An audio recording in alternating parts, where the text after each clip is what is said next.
Sergeant Mark Chauvin taught you two things on your first night: how to survive the job and how to lie about it. You didn't grow up confused about right and wrong. Your parents didn't leave room for that. They taught you that work meant something only if you could stand next to it afterward.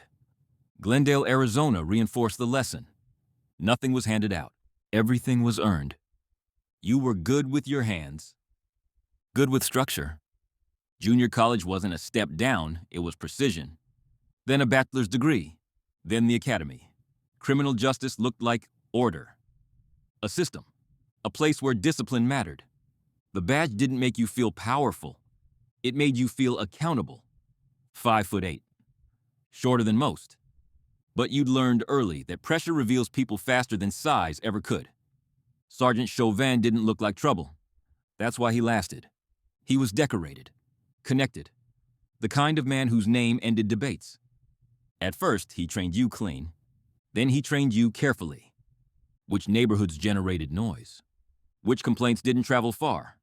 How force could be justified after the fact if the report was written right? He never said abuse. He said control. You watched it escalate. Stops that didn't need hands turning physical.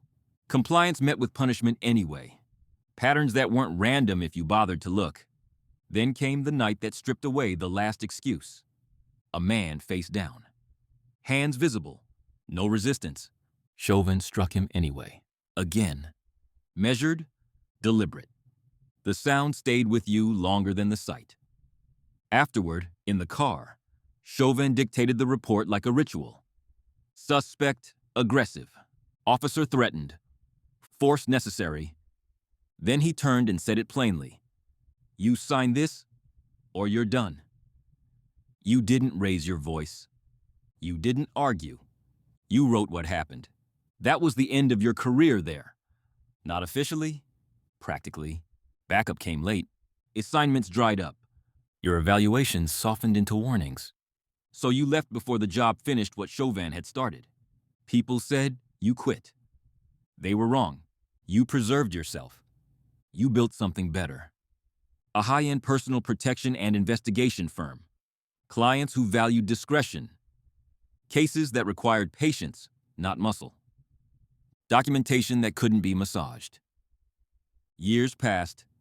Then a case came in quietly. Civil attorneys. Multiple plaintiffs.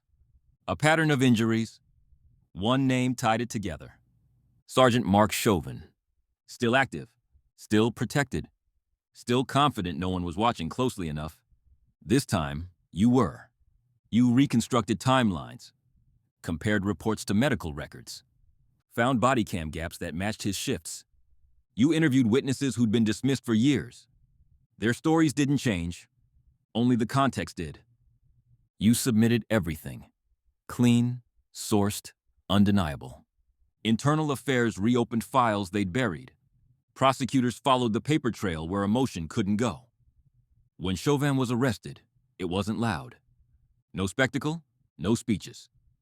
Charges, aggravated assault, falsifying reports, conspiracy.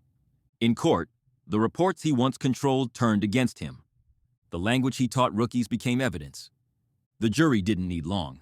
Conviction, prison time, loss of pension, badge revoked permanently. The system didn't apologize to you. It never does. But it corrected itself where it could. You didn't attend the sentencing. You didn't need to see him fall. You'd already done the work. Your firm kept going, quietly, effectively. You never wanted revenge. You wanted alignment between truth and consequence. Sergeant Chauvin taught you something valuable in the end. Power doesn't disappear when you walk away from it. It waits. And if you're patient enough, prepared enough, clean enough, you can be the one who finally hands it back with interest.